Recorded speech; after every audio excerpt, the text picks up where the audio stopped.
करेंगे भारत के बढ़ते दबदबे की, क्योंकि चीन भी झुकता है लेकिन रुतबा भारत जैसा होना चाहिए तभी झुकेगा। बात इसकी।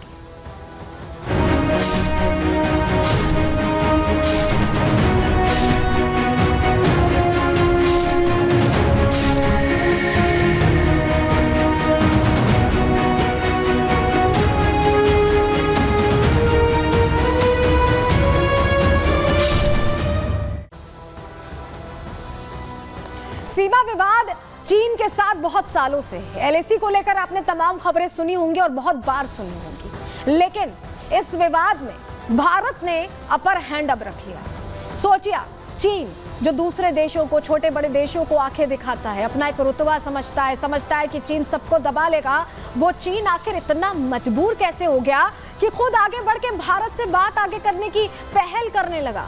भारत ने ब्रिक्स से पहले ही क्लियर कर दिया था कि कोई द्विपक्षीय बैठक नहीं होगी, कोई बातचीत नहीं होगी जब तक सीमा को लेकर तय नहीं होता। और यही रुख था भारत का, ये कड़ा रुख था जिसकी वजह से ये चीन है जिसे अपनी बात बदलनी पड़ी। और इसने पहले बात की एलएसी को लेकर, जिस तरह से हमारा जो डिसएंगेजमेंट था उसको लेकर फैसला लिया गया, और उसके बाद प्रधानमंत्री नरेंद्र मोदी ने द्विपक्षीय बातचीत को लेकर मौका दिया, समय दिया, बातचीत हुई भी, संबंध बेहतर भी हुए, लेकिन कैसे? अपनी शर्तों पर भारत ने बात की। चलिए सबसे पहले आपको तस्वीर दिखा देते हैं।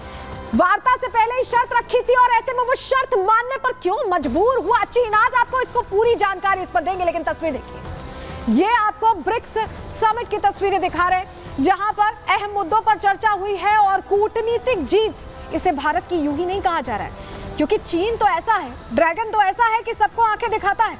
और यह सीमा विवाद लंबे समय से था, लंबे समय से यह सीमा विवाद था जिसको लेकर भारत ने अपना ऐसा रुख रखा कि चीन की भी हेकड़ी ढीली पड़ गई।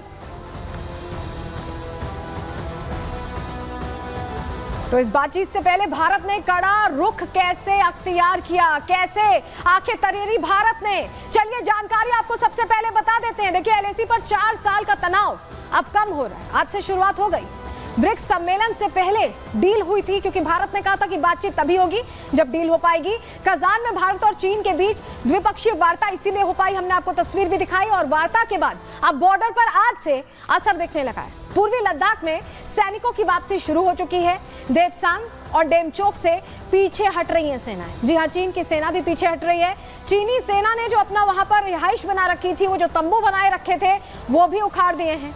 भारत ने भी सैन्य गाड़ियां और मिलिट्री उपकरण अपने हटाए। भारत और चीन के बीच अब नया पेट्रोलिंग समझौता हुआ है, यानी अब पेट्रोलिंग हो पाएगी, ये समझौता हुआ है। उसको लेकर भारत ने कड़ा रुख पहले ही रखा था। आपको बताएं, जो हमारे विदेश सचिव हैं विक्रम मिस्त्री, उन्होंने हमें पहले ही ये बता दिया था कि बातचीत तभी संभव है जब सीमाओं को लेकर बातचीत हो, और सीमाओं को लेकर बातचीत हुई तभी द्विपक्षीय वार्ता हुई। सुनिए जरा।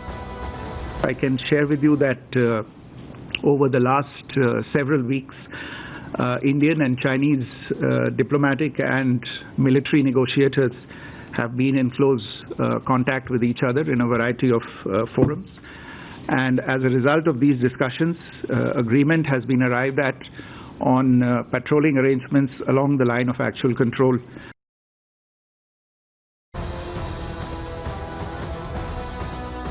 तो आपको बताएं कि अब पेट्रोलिंग होगी और 29 तारीख तक, जब इस महीने की 29 तारीख तक डिसएंगेजमेंट खत्म हो जाएगा, उसके बाद पेट्रोलिंग शुरू होगी।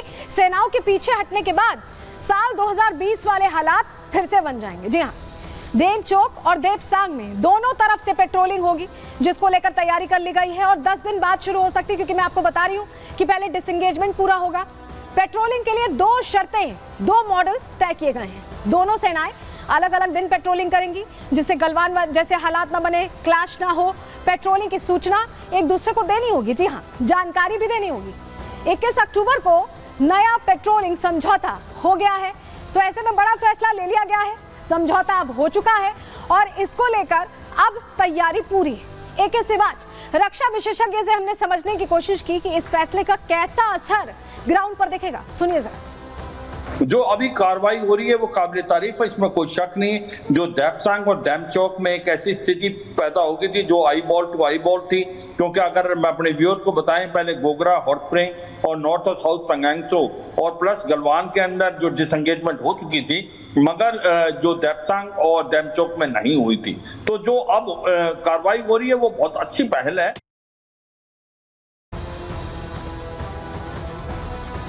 चलिए आपको बता देते हैं कि ऐसा ये पहली बार हुआ है जो 2020 की जो स्थिति है उसे बहाल कर लिया गया है। ये कोशिशों से हुआ है, कूटनीतिक जीत हुई है, लेकिन 5 ऐसे मौके थे जब समझौते हुए। जब आप सुनते हैं लोगों से, ये कहते हैं लोग, ये कहते हैं कि मैं जानकारी आपको दूं, उससे पहले आपको बता दूं, बहुत बार आपने सुना होगा कि अरे ऐसे कब्जा कर लिया है चीन ने, इस तरह से पूरा इलाका अपने साथ कर लिया है भारत। ये हालांकि प्रधानमंत्री ने कहा, सदन के अंदर कहा कि ऐसा कुछ भी नहीं है, लेकिन आपको लगता होगा क्या इन बातों में विरोधाभास है, लेकिन सच्चाई आपको बता देते हैं कैसे क्या हुआ, किस तरह के समझौते हुए, वो जानकारी आपको दे रहे हैं। देखिए 1993 में बीजिंग में समझौता हुआ, एलएसी का सम्मान करने की बात इसमें कही गई। आपको यह भी बताएं, नरसिम्हा राव की सरकार थी, कांग्रेस की सरकार। मिलिट्री एक्शन नहीं होगा यह कहा गया, चर्चा से विवाद दूर करेंगे, ये बातें कही गई। 1993 की बात कर दी। दूसरा समझौता कब हुआ? 1996 में दिल्ली में हुआ। दिल्ली में किसकी सरकार थी उस वक्त? आपको बताएं, जनता दल देवगौड़ा की सरकार थी, कांग्रेस के समर्थन से यह सरकार बनी हुई थी। 13 दिन की अटल बिहारी वाजपेयी की सरकार थी, लेकिन उसके बाद देवगौड़ा सब संभाल रहे थे। और उस दौरान क्या हुआ? मिलिट्री टेंशन कम करेंगे, दिल्ली में बात हुई, मिलिट्री टेंशन कम करने की बात हुई। एलएसी से मिलिट्री जो ट्रूप्स हैं उसको भी कम करेंगे, यानी डिप्लॉयमेंट कम होगा, ये भी बात हुई। और इसके अलावा एलएसी पर हवाई एक्शन नहीं होगा, यानी हवाई कोई भी फाइटर जेट से ये मूव नहीं कर पाएंगे। दूसरे समझौते की बात हो गई। तीसरे समझौते की अब बात करते हैं। 2003 बीजिंग में समझौता हुआ और इस वक्त अटल बिहारी वाजपेयी की सरकार थी, बीजेपी की सरकार।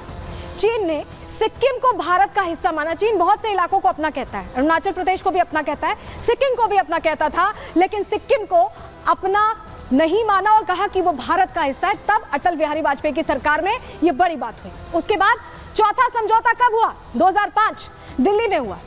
यह कहा गया कि पॉलिटिकल गाइडलाइन सेट करने पर बात होगी, लेकिन आपको बता दें मनमोहन सिंह की सरकार थी इस दौरान। स्थानीय लोगों के विचार का सम्मान करेंगे, यानी जो लोग वहां रहते हैं उनका भी सम्मान करेंगे। उसके बाद 2013 में बीजिंग में 5वां समझौता हुआ, 5th एग्रीमेंट, और इसमें कहा गया कि बेहतर कम्युनिकेशन डील है। यह हम कह रहे हैं कि बातचीत होगी। एलएसी पर यह पॉइंट बहुत इंपॉर्टेंट है। जब आप गलवान की घटना देखते हैं तो आपके मन में शंका होती है कि आखिर हमारे जो फौजी थे उनके पास हथियार क्यों नहीं थे? यह मनमोहन सरकार का फैसला था, क्योंकि एलएसी पर बिना हथियार पेट्रोलिंग होगी, यह साइन किया गया था। इसके अलावा और क्या पॉइंटर्स थे आपको बताएं? बिना हथियार जाएंगे और फायरिंग रेंज नहीं बनेगी, यह भी साइन किया गया था।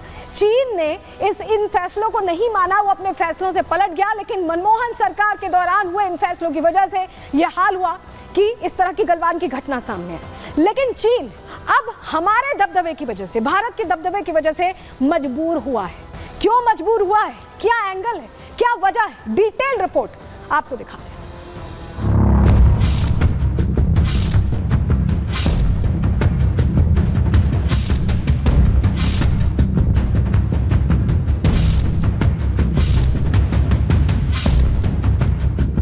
साल 2020 में गलवान झड़प के बाद से भारत और चीन के रिश्तों पर बर्फ जमी हुई थी, लेकिन मोदी की कूटनीति, पुतिन की मध्यस्थता और चीन की मजबूरी के चलते दोनों देशों के रिश्तों पर जमी बर्फ पिघलने लगी है। कजान में हुए ब्रिक्स सम्मेलन में रूस के राष्ट्रपति व्लादिमीर पुतिन, प्रधानमंत्री मोदी और शी जिनपिंग के बीच किसी पुल की तरह दिखाई दिए। 5 साल से रिश्तों पर जमी बर्फ पिघली तो प्रधानमंत्री मोदी ने पहले भारत और चीन के बीच सीमा पेट्रोलिंग पर बनी सहमति का स्वागत किया।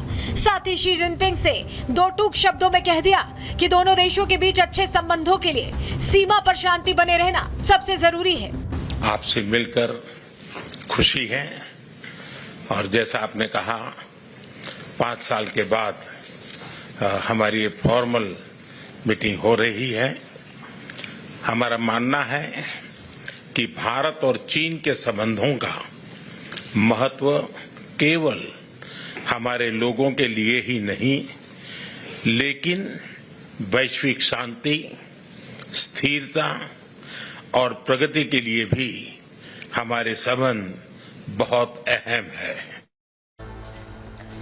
तो देखिए, भारत ने तय किया और करके दिखाया, और भारत ने बता दिया कि कितना भी आक्रामक पड़ोसी हो, पड़ोसी तो बदला नहीं जा सकता, लेकिन उनको समझाया जा सकता है, और समझाने का तरीका भारत जैसा होना चाहिए, तभी समझ में आएगा। इसी